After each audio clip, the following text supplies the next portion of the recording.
আসসালামু আলাইকুম। আমি দেলোয়ার হোসেন। হুম, এই পর্বে আমি ড্যাশবোর্ড ওভারভিউটা দেখাবো।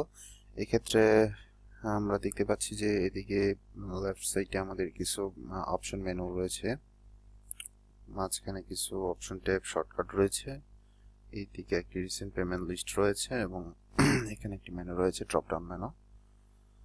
সো এক্ষেত্রে আমি এই দিক থেকে শুরু করছি। এই মেনুগুলোর থেকে আমি সরাসরি ভিন্ন ভিন্ন অপশনে সরাসরি যেতে পারবো। যেমন আমি কাস্টমার অ্যাকাউন্টস থেকে সরাসরি এমপ্লয়ি অ্যাকাউন্টসে চলে যেতে পারবো, আবার সরাসরি ক্যাশবুকে চলে যেতে পারবো। এবার আমি সরাসরি রিডাইরেক্ট করার জন্য এই অপশনগুলো মেনুগুলো ব্যবহার করতে পারবো। আবার সরাসরি যাওয়ার জন্য আমি এই শর্টকাট ট্যাবগুলো ব্যবহার করতে পারি। এই ক্ষেত্রে যেমন আমি ডিউ বুকে যাওয়ার জন্য সরাসরি এই ডিউ বুকে ক্লিক করলে আমি সরাসরি ডিউ বুকে চলে যেতে পারবো। আবার অ্যাকাউন্টস, সকল অ্যাকাউন্টস একটা গ্ল্যান্সে দেখার জন্য সরাসরি আমি এখানে চলে যেতে পারবো। আর এইদিকে ড্রপ ডাউন মেনুতে সরাসরি হোমে যাওয়ার জন্য এবং পাসওয়ার্ড চেঞ্জ করা এবং লগ আউটের অপশন রয়েছে।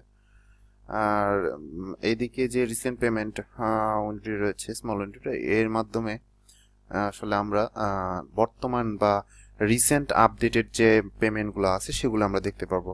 এখানে দেখা যাচ্ছে যে এই পেমেন্টটা আজকেই 25, হ্যাঁ আজকেই পেমেন্ট হয়েছে।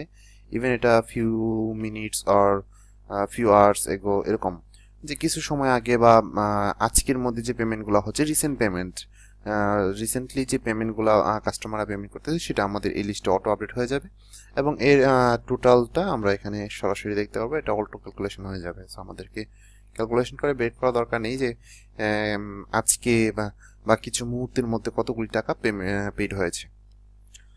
সো এটাই হচ্ছে ড্যাশবোর্ড ওভারভিউ। ধন্যবাদ সবাই।